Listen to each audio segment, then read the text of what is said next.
morning, Daniel. It's really a pleasure having you. Thank you for making time for this interview. You are a policy advisor on adaptation with IISD's Resilience Program, and you're leading the National Adaptation Planning, or NAP, processes in Latin America through the NAP Global Network. And you're also at the same time thematic lead for vertical integration. Now, I would like to discuss with you adaptation processes and the challenges to effective adaptation in the developing world, or the Global South, as we call it. So thank you for making time for this interview. My pleasure. Thank you for having me.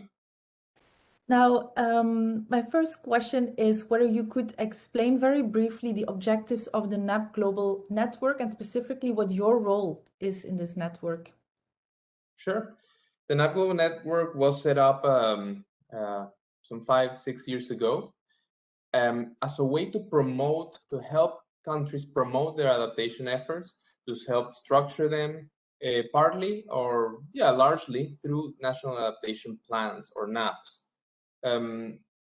In this period of time, the NAP Global Network has supported countries in different ways, sometimes through longer-term programs, where we work with the country's government and stakeholders for a number of years in either advancing some elements of its adaptation strategies and plans, or actually producing a national adaptation plan itself and then supporting the implementation of that. As well, so that's one way of working. The other way of working is on focusing more on specific, concrete projects that may last from 3 to 6 months that support the bigger picture of adaptation of these countries. And my role within, as you rightly said, I'm supporting adaptation countries' adaptation efforts and processes, particularly in Latin America and the Caribbean as well, but also other parts of the world, on several topics, but particularly focusing on, as you mentioned, vertical integration or multi-level governance, also gender equality, social inclusion. But we, as an NAP Global Network, we have a number of thematic areas in addition to those two that I mentioned that we also focus on and we provide support on, like monitoring and evaluation. Private sector engagement is another one as well. So we try to make NAP processes really as comprehensive, as thorough, as not narrowly sectoral, but actually to understand adaptation as an effort that goes beyond a particular sector or a particular theme. Okay, very interesting. Now, if we look at adaptation processes in the Global South, they have been quite challenging, also in the framework of the UN-FCCC negotiations. Now, so my question is, how have they been advancing in recent years? And based on your work, what are the main priorities for adaptation? Yeah. Okay. Well, thanks, Anne. I think the progress has been quite variable, country to country, of course. And we talk, of course, about Global South, and the Global South has a huge diversity. But there is a big range of some countries that are really advancing massively on adaptation, and of course within adaptation in certain areas of it. Some may be more focused on a particular sector or on disaster risk reduction. So it's hugely variable. But I think it also, the level and the extent to which they can advance depends quite a bit also on how well they can attract funding. What institutions in countries are set up to absorb that funding, to provide accountability to people and institutions and governments providing, or multilaterals providing this funding. That's very important. So if the countries, in that sense, more set up, better set up, has a bit more historical institutional arrangements, that will ensure a donor country or a cooperation partner that the funds will be used for adaptation or will be more easy to account for, then that will advance probably a country's efforts in comparison to others that may be more raw or maybe in earlier days in terms of setting up these structures. This is, of course, in a way, it makes sense, and it's you would imagine that's the work that countries have to do to set up these institutions. At the same time, of course, it's important to see that this system can create huge disparities in countries that have fewer resources and don't have the opportunity, or haven't yet had the opportunity, to set up those institutions to build a sense of security, accountability, trust that they may be falling behind in terms of attracting less funding, and therefore it's a little bit of a snowball effect. Some are growing, some are not. So it's important. What I'm trying to say is that make sure that there are different ways, different mechanisms that also support countries that have not yet got too far in the sense of setting up institutions to attract this kind of funding. You see also sometimes multilaterals funding big programs. And of course, for smaller countries or countries that are not yet there in terms of the maturity of their institutions in respect to climate financing and managing those funds, then they miss out on those. So it's important to really also not just put the responsibility on the countries to set that up, but also for, let's say, more the global north to recognize these differences and create different vehicles for countries to be able to, access adaptation funding as well.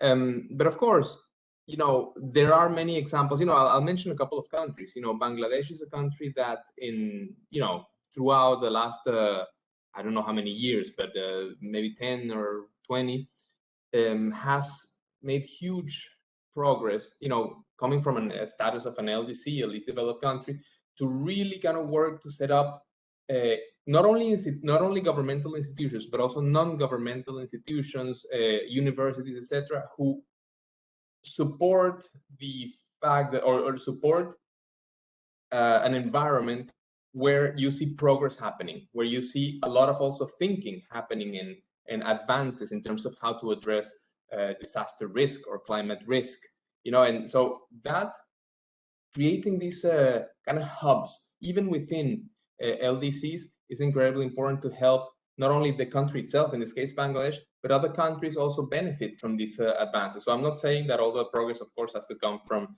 or all the contribution has to come from Global North at all. I'll mention another one, which is the Marshall Islands. That's a country, the Republic of the Marshall Islands in the Pacific, that we are working with at the moment to support their also the adaptation process and their development of a national adaptation plan. And these are countries, again, that have limited capacity, technical capacity, and they tend to rely a bit, more or largely on external contributors, also not only on funding, but also on content. For example, we are doing a gender and human rights analysis to support their adaptation policies and actions. And what's important here is, of course, when you need that capacity, of course, you need to source it from elsewhere. But it's really important that there is a capacity transfer, the capacity strengthening to people who are working in RMI, or Republic of Marshall Islands government, in their stakeholders, so that this tendency of just resourcing from outside gets slower and slower and slower, and there is more knowledge generating inside. Yeah, okay, very interesting. Also that you're referring to countries and what's happening in the Marshall Islands and the success of Bangladesh. We at ECDPM, we did a podcast series called Adaptation Talks, where we had a conversation with Professor Salim Ulhouk to discuss exactly what is behind the success of adaptation in Bangladesh, and it was very interesting. Now, I should catch it up. I should catch up with that one. yes, Sounds I will good. share it. Now, you mentioned funding, and we know that the adaptation finance gap is huge in the global south. Now, at the same time, so many countries, when we see their nationally determined contributions, for instance, they say that most of the support for adaptation should come from the international community based on the principle of common but differentiated responsibilities. But at the same time, there are more and more voices saying that developing countries should use their own domestic resources to bridge this adaptation finance gap.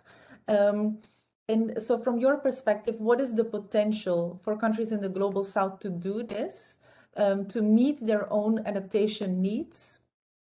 There is an important issue to address here, which is understanding a global south country as a very complex system itself, And I feel that sometimes in adaptation financing discussions, the complexity ends, or let's say the story kind of it doesn't really end, but like to simplify things, it's about, okay, how much money do we give the country X, and how can that, and then you have an institution there who receives the funding at national level, and then that's not the end of the story. There is much evidence that funding allocated, adaptation funding, international adaptation funding, or even local national adaptation funding doesn't really reach, or only in small amounts, local level, projects, actors, etc.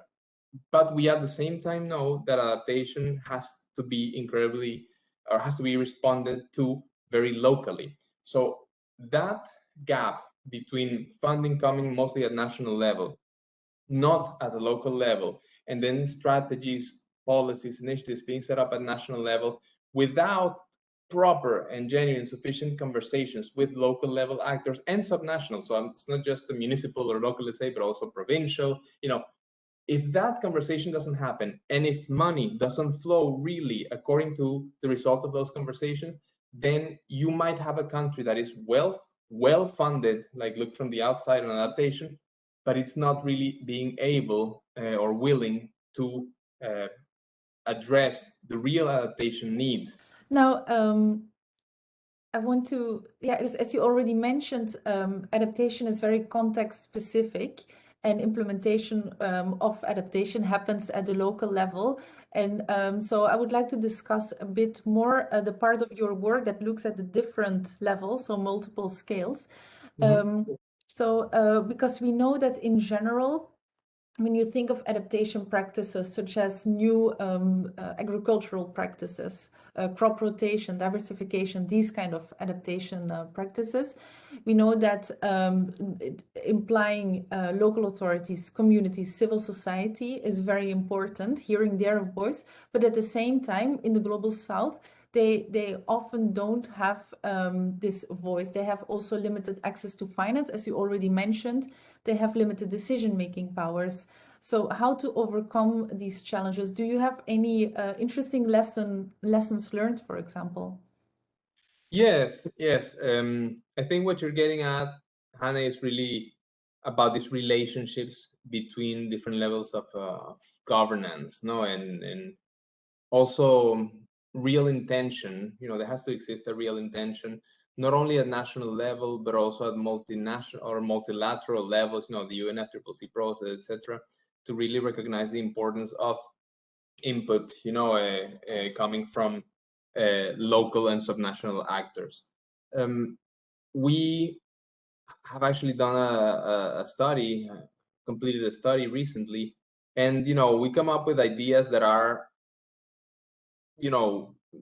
sometimes you may guess at these ideas, or this is kind of clear. Yeah, of course we have to work in this way, but it's important to show how they work. These are truths, so to speak. But when you have an example, it helps governments, it helps actors kind of say, okay, we have something to guide our actions on. For example, in Peru, there was a program recently, or actually it's been already a number of years in the making, and this happened a number of years ago, but it continues now going, which is that there was an intention, there was indigenous communities wanted to upscale their water harvesting methods, ancestral water harvesting methods, but they lacked kind of the money to do it, the funding to do it, and also the legitimacy to say, okay, here we have, under the new scenario that we're living of a crazy climate change, will this work? That's what a lot of policymakers were asking themselves. Okay, this might have worked 300 years ago, but how about now? Now we have a ratio of change that is much more severe. So what happened there, what a partner did there, a local NGO, they said, okay, let's actually conduct a number of studies and put that traditional ancestral knowledge practice called kocha to test and see whether that would work on today's climate change scenario. They did that. They proved that it could work. I think they introduced some changes. We were not involved in this directly. It was a project that was led by a number of institutions, among them El Betas, and with local partners. And So the result of that was that policymakers were a lot more eager, to say, okay, now we have ancestral knowledge, but kind of backed up by Western science. We now believe in this. We're going to put the money. We're going to be happy now to upscale this idea, and that's one way that that it moved forward. Let's now, for the last part of our conversation, turn to a discussion on the UN Framework Convention on Climate Change.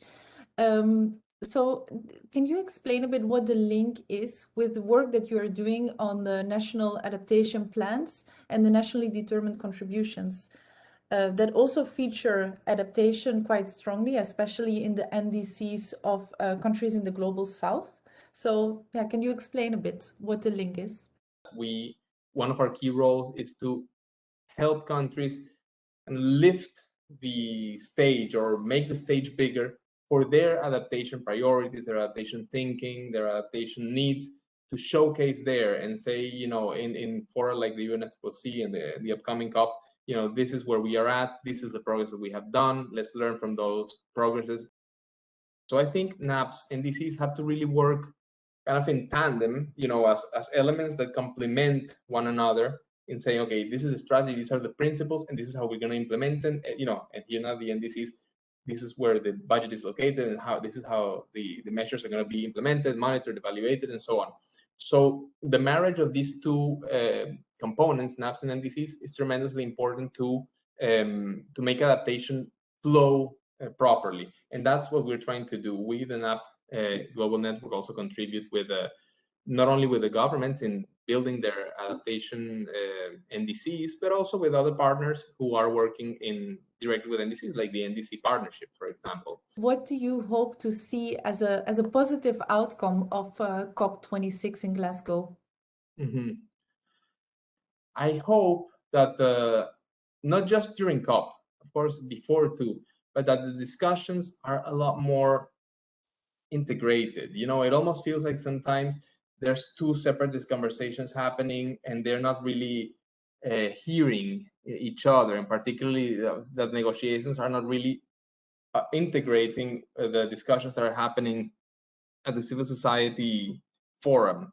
And I hope that the change, like there's a sea change where the discussions that are happening, that the findings that civil society organization, NGOs, researchers are coming up with, that they play an even more prominent part in the way that negotiators and national governments are determining their priorities and are pushing for whatever. So there's that, some of that is happening, but I hope that more of that happens.